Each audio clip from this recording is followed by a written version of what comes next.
बहुत से लोग इसे महसूस किए बिना एक अदृश्य जेल में रहते हैं। समाज, उनकी परवरिश और उनके आसपास की दुनिया जीवन के बारे में एक संकीर्ण दृष्टिकोण बनाती है। जन्म से ही ये बाहरी प्रभाव उनके दिमाग को आकार देते हैं, जिससे वे एक सीमित वास्तविकता को स्वीकार करने लगते हैं। वे दुनिया को एक ही लेंस से देखते हैं, केवल उसी पर ध्यान केंद्रित करते हैं जिसे छुआ जा सकता है, मापा जा सकता है या स्वामित्व में लिया जा सकता है। 5 इंद्रियों से परे अस्तित्व के गहरे पहलुओं पर बहुत कम लोग सवाल उठाते हैं, और भी कम लोग समझते हैं कि चेतना एक शक्तिशाली शक्ति है जो इन सीमाओं से परे जाती है। विभिन्न आयामों की खोज करना बाहर की ओर यात्रा करने की तुलना में भीतर की ओर देखने के बारे में अधिक है। जब मन अप्रशिक्षित होता है तो वह जो जानता है उसे कसकर पकड़ लेता है, भौतिक और परिभाषित करने योग्य। हालांकि इस सतह के नीचे चेतना उससे कहीं आगे तक पहुंचती है, जो अधिकांश लोग सोचते हैं कि संभव है।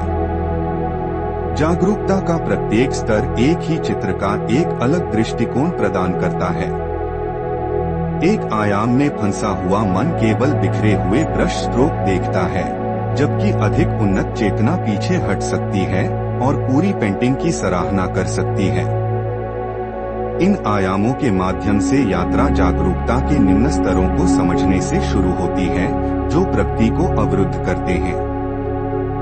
सबसे निचले स्तर पर पहला आयाम है, जो पूर्ण अचेतन का स्थान है।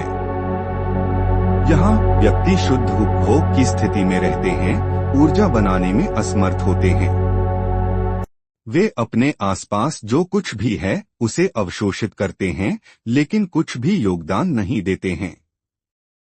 ये लोग अपने तात्कालिक अनुभवों से परे नहीं देख सकते हैं और परजीवी की तरह कार्य करते हैं, दूसरों से ऊर्जा निकालते हैं। दूसरे आयाम की ओर बढ़ते हुए चेतना बढ़ने के साथ ही आत्मकामी लक्षण विकसित होते हैं, लेकिन भौतिकवाद से बंधे रहते हैं। व्यक्ति हर चीज को एक संपत्ति के रूप में देखते हैं, लोग उपलब्धियां और स्थिति। उनकी पहचान बाहरी कारकों पर निर्भर करती है, जिससे स्वयं की अस्थिर भावना पैदा होती है। यदि उनके शीर्षक या धन को हटा दिया जाता है तो वे खोया हुआ महसूस करते हैं। इस आयाम में फंसे लोग जीवन को एक खेल के रूप में देखते हैं, जहां नियंत्रण और मान्यता उनके कार्यों को संचालित करती है। वे अपने पास जो कुछ भी है उससे परे जीवन की कल्पना नहीं कर सकते हैं, लेकिन एक गहरी लालसा के संकेत हैं जो उन्हें उच्च चेतना की ओर धकेलते हैं। जैसे जैसे जागरूकता गहरी होती जाती है, तीसरा आयाम प्रकट होता है। यहाँ पहचान संपत्ति से उपलब्धियों में बदल जाती है। मैं जो करता हूँ वही हूँ, यह विश्वास आम हो जाता है, जिसमें स्थिति और उत्पादकता उनकी आत्मभावना को आकार देती है। नियंत्रण का भ्रम प्रबल होता है, जिससे लोग यह सोचने लगते हैं कि सफलता और खुशी निरंतर गतिविधि से आती है। समाज इस अथक प्रयास को प्रोत्साहित करता है, लेकिन कई लोग खालीपन महसूस करते हैं क्योंकि खुशी हमेशा उनकी पहुंच से बाहर लगती है। यह एहसास उन्हें चौथे आयाम में ले जाता है, जहां विचार और भावनाएं सबसे आगे आती हैं। लोग अपने पिछले घावों और आघात की जांच करना शुरू कर देते हैं।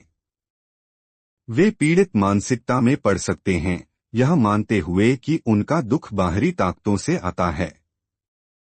कई लोग हर भावना में अर्थ खोजने की कोशिश करते हुए अतिविश्लेषण में फंस जाते हैं।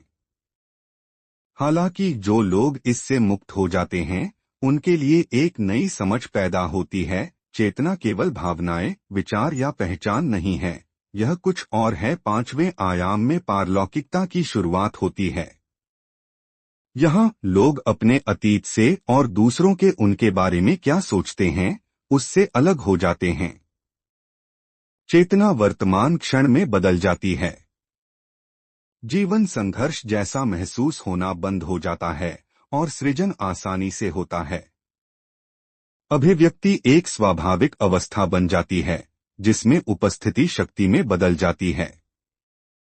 ठीक करने और ठीक करने का अंतिम चक्र फीका पड़ जाता है, जिससे यह सच्चाई सामने आती है कि जो कुछ भी जरूरी है वह पहले से ही मौजूद है। ठीक करने के लिए कुछ भी नहीं है और पीछा करने के लिए कुछ भी नहीं है, बस एक अवस्था है। छठे आयाम में लोग अपनी वास्तविकता में महारत हासिल कर लेते हैं। समय अब सिर्फ एक सीधी रेखा नहीं रह गया है, यह एक ऐसा उपकरण बन जाता है जो जागरूकता का जवाब देता है।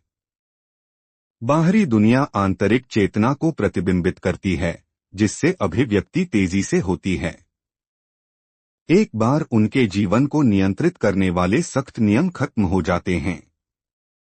जो कुछ भी होता है वह बाहरी ताकतों से नहीं बल्कि उनकी आंतरिक स्थिति से तय होता है।